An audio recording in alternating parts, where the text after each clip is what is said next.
Salut l'équipe, on se retrouve pour ce nouveau point de marché du 29 septembre 2025. Comme chaque lundi, on se retrouve dans une première partie pour parler de l'actualité macroéconomique et dans une deuxième partie, on passe en revue sur les graphiques les principales classes d'actifs, les indices boursiers américains, l'or qui fait encore des plus hauts historiques, le pétrole, le dollar et bien sûr Bitcoin et les cryptos. Entre les deux, on fera un petit focus sur Ethereum qui voit une activité croissante sur son réseau tout en enregistrant une baisse significative des ETH disponibles sur les plateformes d'échange. Comme vous pouvez le voir sur la carte affichée, on a ce matin un marché qui est très majoritairement dans le vert, quasiment tout le marché est dans le vert, on n'est pas sur des gros pourcentages de hausse. On est sur une période de stabilisation. Ça fait plusieurs semaines qu'on est plutôt dans une consolidation baissière, donc c'est un tout léger rebond, mais on ira voir ça plus en détail sur les graphiques tout à l'heure. Avant de commencer, je vous rappelle que je ne suis pas conseiller financier, je n'ai pas non plus de boule de cristal, je vous partage simplement ma vision et mon analyse du marché, basée principalement sur la psychologie des marchés au travers de l'analyse technique, et rien dans cette vidéo ne constitue un conseil en investissement.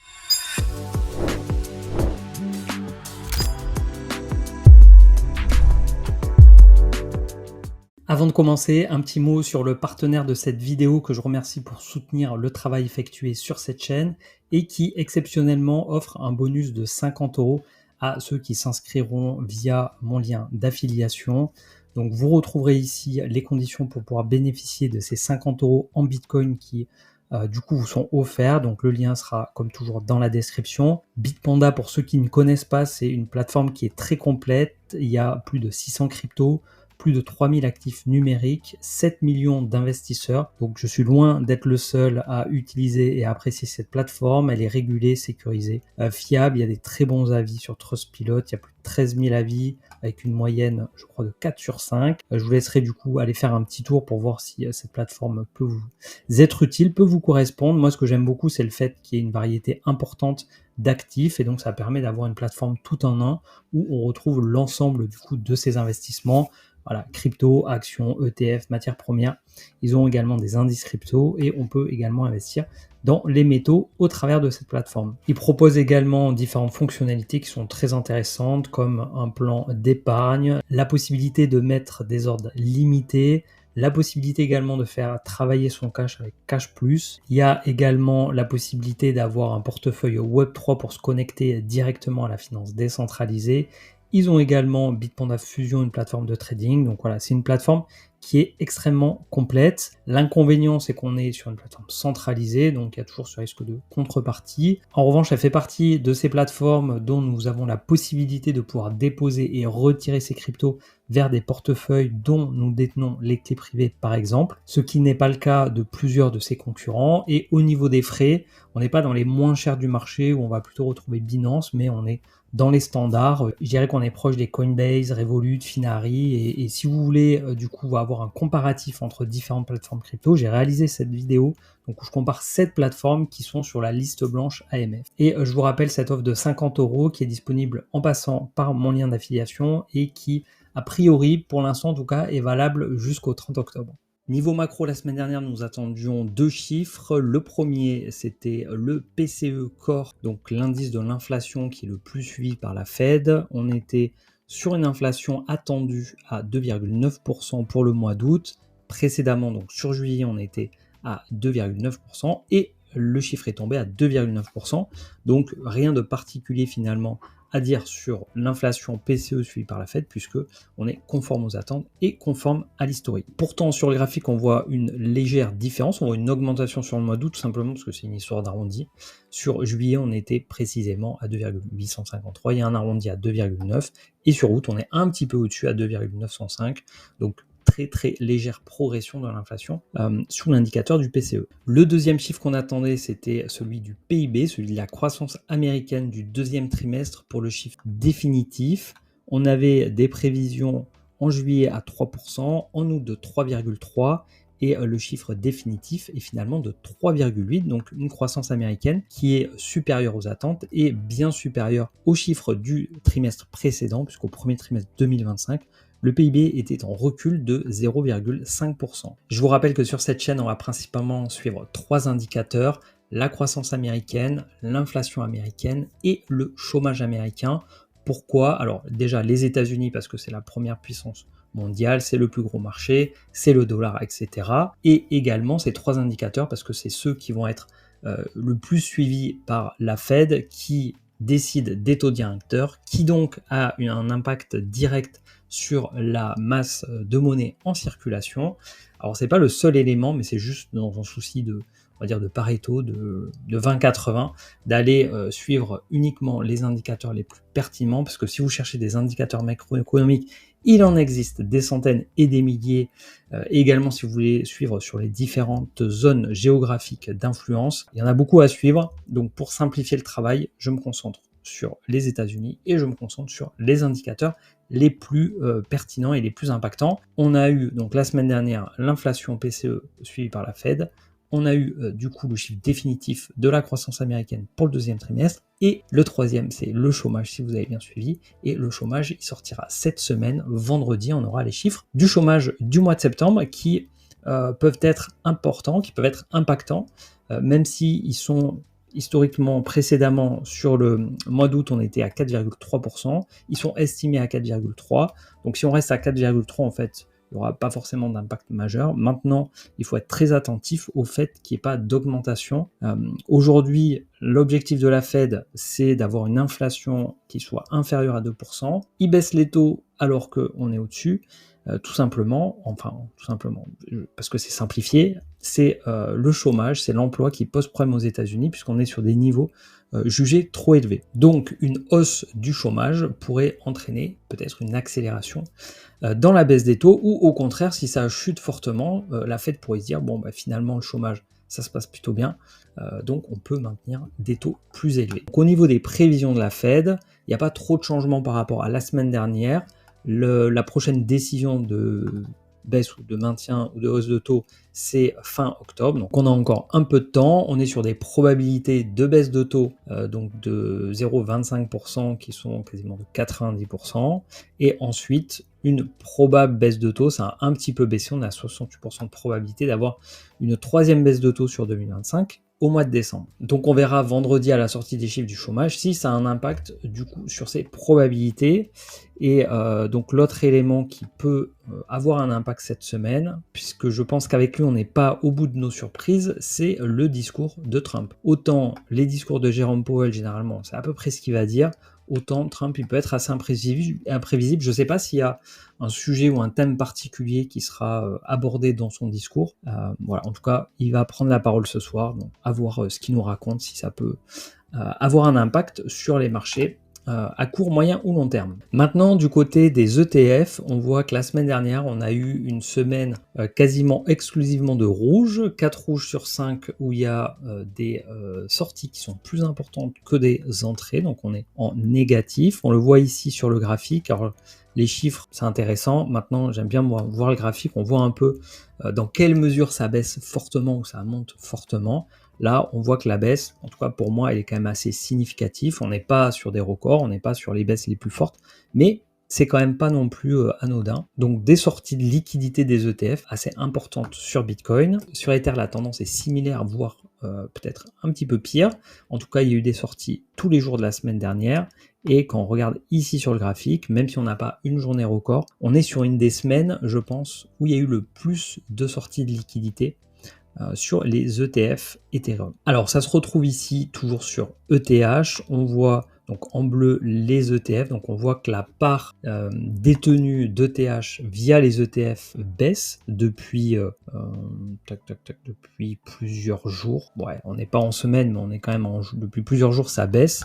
Alors que du côté des entreprises, on voit que ça augmente. Donc de plus en plus d'ETH détenus par les entreprises et un petit peu moins par les ETF. On arrive quasiment un équilibre. Au niveau des entreprises, il y a une détention de la supply d'ETH de 4,34% et sur les ETF encore supérieur, on est à 5,47% des ETH en circulation détenus via les ETF. Donc tout doucement, on approche de la zone des 10% d'ETH détenus à la fois par les ETF et les entreprises. Au niveau des bitcoins trésorerie, donc on voit qu'on a une augmentation des bitcoins détenus par des entreprises. Donc là-dessus, on est quasiment toujours sur un flot entrant de liquidité, une constitution de trésorerie toujours plus importante par les entreprises en bitcoin. J'ai cru comprendre que Stratégie allait encore annoncer, peut-être aujourd'hui ou dans la semaine, un nouvel achat de Bitcoin, alors qu'ils détiennent déjà plus de 3% des Bitcoins en circulation. Donc globalement, si on inclut en fait les ETF, les entreprises publiques, les entreprises privées, les gouvernements, etc., on a une détention des Bitcoins en trésorerie de 2,11% sur 30 jours. Donc depuis que je vous montre ce site-là, ça fait plusieurs mois maintenant, on est en progression. À chaque fois ici, on a un chiffre dans le vert qui montre une augmentation de la détention des bitcoins par ce qu'on pourrait appeler des whales ou des gros joueurs, voilà, des grosses institutions, au détriment, comme on l'avait déjà vu il y a quelques mois, des particuliers. Maintenant, concernant Ethereum, j'ai plusieurs graphiques à vous montrer. Le premier, donc, qui correspond à l'open interest sur les plateformes d'échange. On a en blanc l'évolution du prix du Bitcoin et les courbes en couleur, ce sont les intérêts ouverts qu'on appelle open interest puisque c'est un terme anglais. L'open interest, c'est le nombre total de contrats qui sont ouverts, que ce soit des contrats à la hausse ou à la baisse, avec potentiellement de l'effet de levier également, qui n'ont pas encore été fermés. Et donc plus il est élevé, plus ça veut dire qu'il y a personnes en fait qui parient, qui ont ouvert des ordres avec levier, soit à la hausse, soit à la baisse, et qui montrent du coup un intérêt et une force du coup potentielle sur le marché. En l'occurrence, Ethereum pour ce graphique. Donc ici, on a eu une zone d'intérêt extrêmement forte sur Ethereum. On a vu que l'open interest a atteint des plus hauts historiques. Donc il y avait beaucoup d'argent en jeu, beaucoup de positions qui étaient ouvertes, principalement à la hausse, puisque comme on l'a vu la semaine dernière, ça a enchaîné une liquidation record, une liquidation massive, qui a fait chuter le prix. Après, ça ne l'a pas fait chuter non plus sur des niveaux, on va dire, historiquement bas. Hein. Ça l'a fait chuter, on verra sur les graphiques tout à l'heure, autour des 4000 $. Mais ce qu'on constate, c'est qu'aujourd'hui, en fait, l'open interest est même passé en négatif. Là, actuellement, il est tout juste à l'équilibre. Et donc, on a eu une purge. On a eu une purge de tous ces volumes qui étaient mis sur les plateformes d'échange, que ce soit à la hausse et à la baisse, et également avec de l'effet de levier. Donc c'est pour ça qu'on parle un peu de purge. Voilà. Et donc potentiellement ça peut laisser place à un nouveau mouvement sur Ethereum, qu'il soit à la hausse ou à la baisse. Mais moi, ce que je vais plutôt envisager, c'est une probabilité plus élevée de repartir à la hausse. On le verra au travers des éléments là que je vais vous montrer tout de suite et également tout à l'heure quand on ira voir sur les graphiques. Ici, je voulais vous montrer le nombre d'ETH stackés, donc plus de 36 millions d'ETH qui sont stackés, qui sont bloqués, qui sont verrouillés dans des nœuds validateurs pour faire fonctionner et sécuriser le réseau Ethereum, et ça représente quasiment 30%, 29,04% pour être précis, du nombre d'ETH total en circulation. J'en profite pour vous dire que tous les liens des sites présentés dans cette vidéo sont disponibles en description. Si vous voulez vous les enregistrer, si vous voulez retourner les voir de manière autonome, voilà, vous les trouverez dans la description. Toujours au niveau de l'activité du réseau d'Ethereum, là on est sur le site de la Beacon Chain. Il y a donc le nombre d'ETH stackés, on l'a vu, on n'est pas exactement sur les mêmes chiffres, hein. Peut-être petite différence mais assez insignifiante. Ici on est quasiment à 36 millions, ici on est un poil au-dessus. Donc un nombre, là l'idée c'était de vous montrer l'évolution, un nombre d'ETH stackés qui est en progression. On a eu une petite baisse sur la fin d'année. Et là, on est du coup sur une phase de stabilisation, hein, on est sur un plateau. Ensuite, autre élément qui peut être intéressant, ici, c'est le nombre d'ETH total en circulation. Ça démarre en 2015. On voit qu'on a une augmentation du nombre d'ETH qui est assez importante. Hein. Chaque année, on a de plus en plus d'ETH en circulation. Depuis septembre 2022, depuis le passage en preuve d'enjeu, on a eu une baisse du nombre de jetons en circulation, une petite hausse, on est sur une évolution assez stable. Ici, on est sur des périodes de 3 mois et on voit que tantôt sur 3 mois, on a une petite hausse, tantôt on a une petite baisse. Voilà, donc c'est assez à l'équilibre. Pour vous donner une idée, Octobre-décembre 2022, on est à 122 millions d'ETH en circulation et actuellement, on est à 122 millions. Donc, il y en a un petit peu plus. Il y en a peut-être 200 000 en plus, mais ça reste, je dirais, à la marge. Et le dernier graphique pour ce site, c'était le nombre de transactions par jour sur Ether. Voilà, un nombre de transactions qui ne cesse d'augmenter dans le temps et qui atteint des plus hauts historiques actuellement sur l'automne 2025. Ici, on a un graphique qui nous montre l'évolution du prix de l'Ether en noir et l'évolution du prix réalisé par des baleines, par des whales. Et c'est très intéressant, je trouve, de voir que les baleines continuent d'en accumuler. Elles ont un prix réalisé qui augmente dans le temps et on voit que lorsque le prix revient vers la zone du prix réalisé, on est sur des niveaux d'achat intéressants. Donc actuellement, on en est quand même assez éloigné. Le prix réalisé aujourd'hui est de 2883 $ pour un Ethereum et le prix actuel est de 4142 au moment où j'enregistre cette vidéo, donc un petit peu écarté, mais voilà, ça montre en fait une tendance haussière du prix réalisé par les baleines. Je rappelle que le prix réalisé, c'est la moyenne des différents prix d'achat proportionnellement au volume acheté à chaque achat. Toujours sur les baleines, ici on va voir l'évolution du nombre d'Ethereum détenus dans différentes balances. Donc si on commence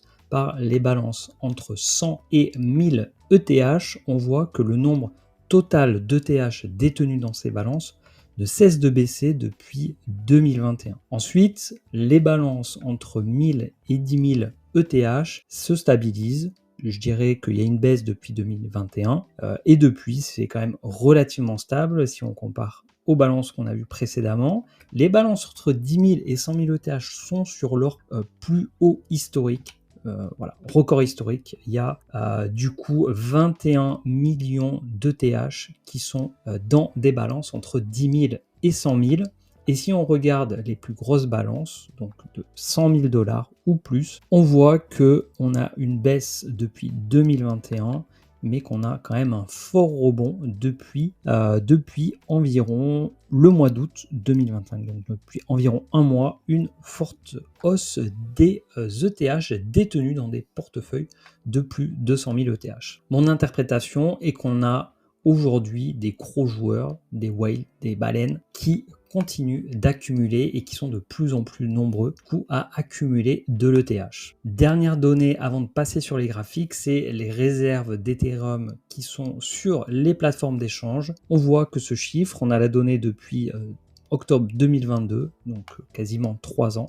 Depuis 3 ans, ce chiffre, ce nombre d'ETH en réserve sur les plateformes d'échange ne cesse de baisser et ce mouvement s'est accentué depuis cet été, depuis le mois de juillet. Depuis début juillet, on voit que le nombre d'ETH baisse de manière très significative puisqu'on est passé d'environ 20 millions à 16 millions. Une baisse significative qui peut potentiellement diminuer l'offre d'ETH disponible et comme vous savez que le prix du marché est déterminé par l'offre et la demande, voilà, chacun en tirera ses propres conclusions. En tout cas, c'est un élément qui pour moi va plutôt dans le sens d'une continuation haussière du cours de l'Ether et je vous propose du coup sans transition de passer sur les graphiques et donc de commencer par Ether puisque on est actuellement dessus. On a eu ici ce nouvel ATH durant l'été, ensuite une correction, une consolidation plus une correction puisqu'on a quand même pas énormément baissé, une petite baisse voilà d'un peu plus de 20% sur les cryptos, il y a absolument rien de surprenant là-dedans.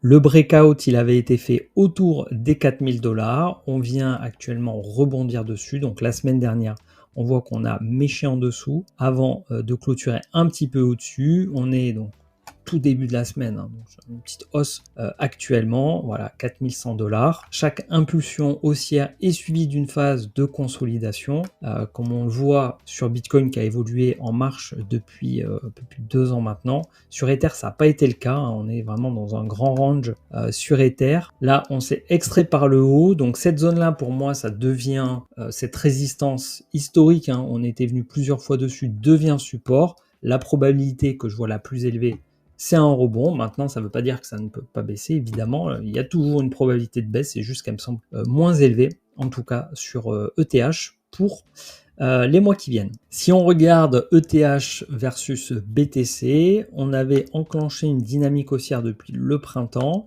On a eu une première phase ici de consolidation avec une petite correction, un petit range qui avait duré du coup plusieurs semaines. On était reparti à la hausse. Ici, on corrige. On est dans une zone de travail importante. Une zone pour moi qui va servir de support. En tout cas, c'est la probabilité que je vois la plus élevée. Je vois bien Ethereum continuer de surperformer Bitcoin, même si à très long terme, ou même à long terme, je suis beaucoup plus confiant sur l'actif Bitcoin que sur l'actif Ethereum. À moyen terme, je vois bien une petite surperformance d'ETH versus BTC. Le Bitcoin qui est venu clôturer sur cette zone des 112 000 $, du coup une zone pour moi assez importante. Après, il y a une autre zone ici autour des 108 000.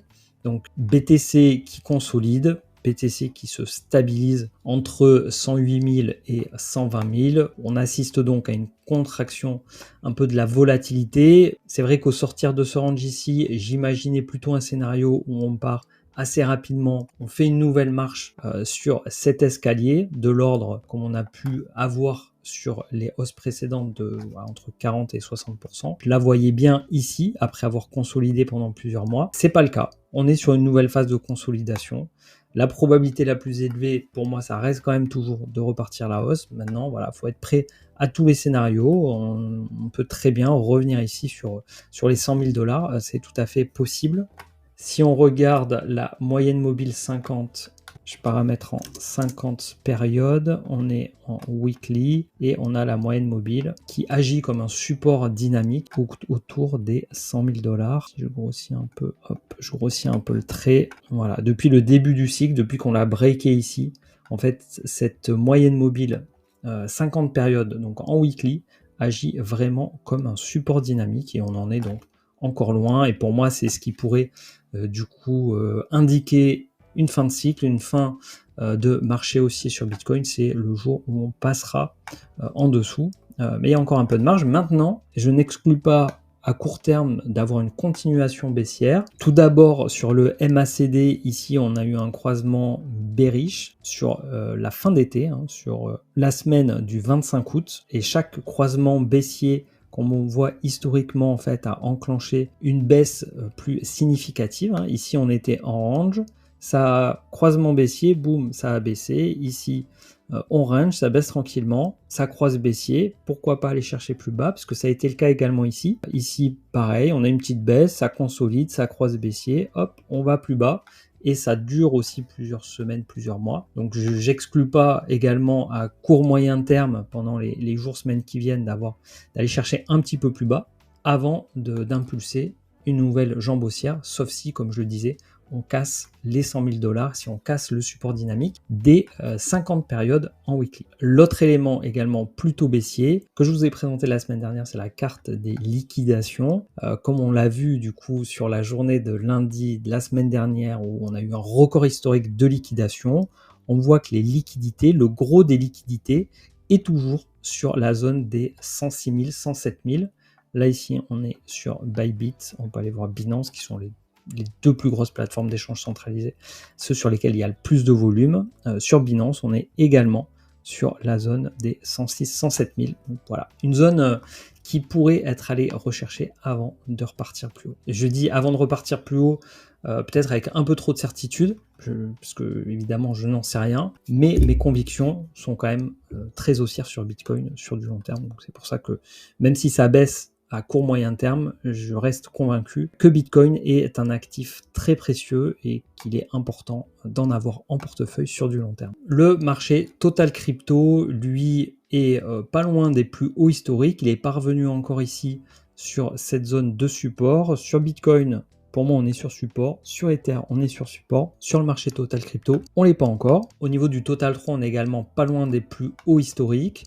On n'est pas loin également de cette zone-là qui pourrait agir comme support. Si on prend le marché crypto hors top 10, on est sur 2 semaines de baisse consécutive, une troisième qui commence à la baisse. même si la tendance du coup sur du moyen long terme est plutôt quand même haussière. La dominance du Bitcoin, quant à elle, a rebondi sur les 58%, donc on est ici là dans un mini range entre 58 et 59%. La dominance donc qui stabilise sur cette zone. La probabilité pour moi que je vois la plus élevée, c'est d'avoir ensuite une continuation baissière. Maintenant, c'est vrai qu'on est ici au niveau du RSI, on est assez bas. Ici, on pourrait se voir se dessiner au niveau MACD un croisement bullish, donc à suivre sur la dominance du BTC. Concernant les autres classes d'actifs, on a le S&P 500 qui se consolide, qui stabilise la semaine dernière, légère baisse. Après 1, 2, 3, 4, 5, 6 semaines de hausse, on est au niveau des plus hauts historiques, donc tout va bien pour le marché américain. C'est pareil pour les valeurs tech qui sont présentes au Nasdaq, on est sur les plus hauts historiques. Et le marché qui explose tout, c'est le marché du gold. Le gold qui fait ses plus hauts historiques, qui est sorti par la hausse ici de son canal haussier, qui a bien rebondi ici sur le bas du canal haussier, et donc c'est direction le haut du canal, au-dessus des 4000 $ l'once d'or, donc un marché d'or qui est extrêmement fort. Et je voulais vous faire une petite comparaison gold-bitcoin. Ici, on a le cours de l'or exprimé en bitcoin. Si on dézoome, je vais même me mettre en mensuel ici pour voir un peu l'ampleur de la baisse. Le Bitcoin qui surperforme très largement l'or depuis sa création en 2009, depuis qu'on a eu le premier bloc sorti en 2009. Donc, le Bitcoin s'est fortement valorisé versus l'or, mais comme les classes d'actifs d'une manière générale.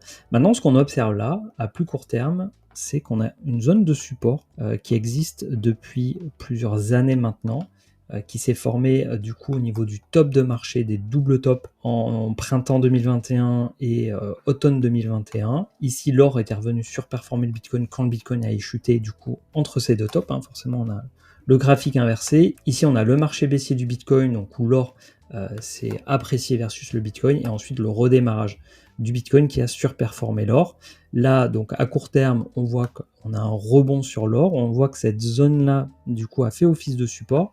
Et je suis assez curieux de voir dans les semaines, mois, années qui viennent, si ce support tiendra, puisque j'ai tendance à penser, comme je vous ai dit, j'ai des fortes convictions en Bitcoin, que Bitcoin, du coup, surperformera à nouveau l'or. Et moi, je vois bien, du coup, cette continuation baissière. Je vais me remettre en mensuel, où on voit, du coup, que l'or perd en valeur versus le Bitcoin. Donc je sais que c'est peut-être un peu contre-tendance, parce qu'en ce moment, l'or fait record historique sur record historique sur record historique, et que de plus en plus de personnes en parlent. Et je pense que, je sais pas si c'est maintenant qu'il faut le faire, mais je pense que ce sera intéressant de switcher, pour ceux qui sont en or, en Bitcoin. Moi, je l'ai déjà fait pour l'or que je pouvais avoir via le Pax Gold. J'ai revendu pour aller plutôt sur du Bitcoin. Donc à court terme, je suis perdant. Maintenant, je pense qu'à long terme, je serai gagnant, et je vois bien ce support-là céder comme les précédents supports. À un moment donné, on finit par céder. Donc, il a été travaillé une fois, 2 fois, 3 fois, 4 fois. Et donc, ce qui serait intéressant de voir, c'est si la tendance à un moment donné s'inverse, si on a du coup des plus hauts qui arrêtent d'être de plus en plus bas, la théorie de dos, toujours, si on a des plus hauts de plus en plus hauts et des plus bas de plus en plus hauts, ce qui n'est pas encore le cas, on pourrait avoir un retournement haussier de l'or versus le Bitcoin, mais pour le moment, ce n'est pas le cas. Et pour moi, l'or versus Bitcoin reste en tendance baissière, même si voilà, là où il y a un support. Donc n'hésitez pas à me dire en commentaire ce que vous pensez de ce graphique, et ce que vous pensez de la paire Gold Bitcoin, et si du coup vous avez une préférence, vous, pour l'or ou pour le Bitcoin, pour protéger votre capital, sous réserve que vous voyez bien sûr ces commodités comme des instruments de réserve. On finit par le dollar, qui est du coup toujours sur son bas de canal haussier. Ça travaille fort. On est actuellement en léger rebond. Alors je suis toujours en mensuel, je vais me remettre en semaine. On a ici une tentative de réintégration la semaine dernière, donc le dollar qui revient du coup sur le bas du canal. Donc ça prend un peu de temps, on verra dans les semaines qui viennent, voilà, si le dollar arrive vraiment à réintégrer ce canal haussier ou pas.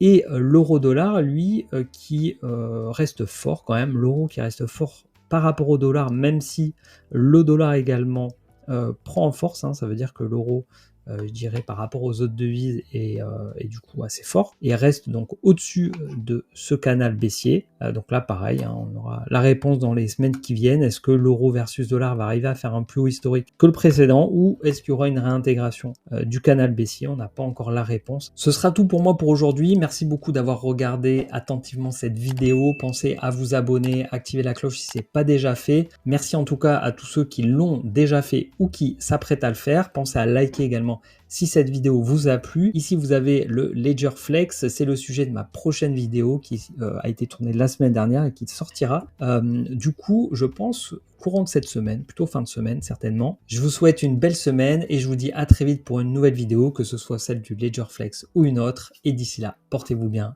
ciao.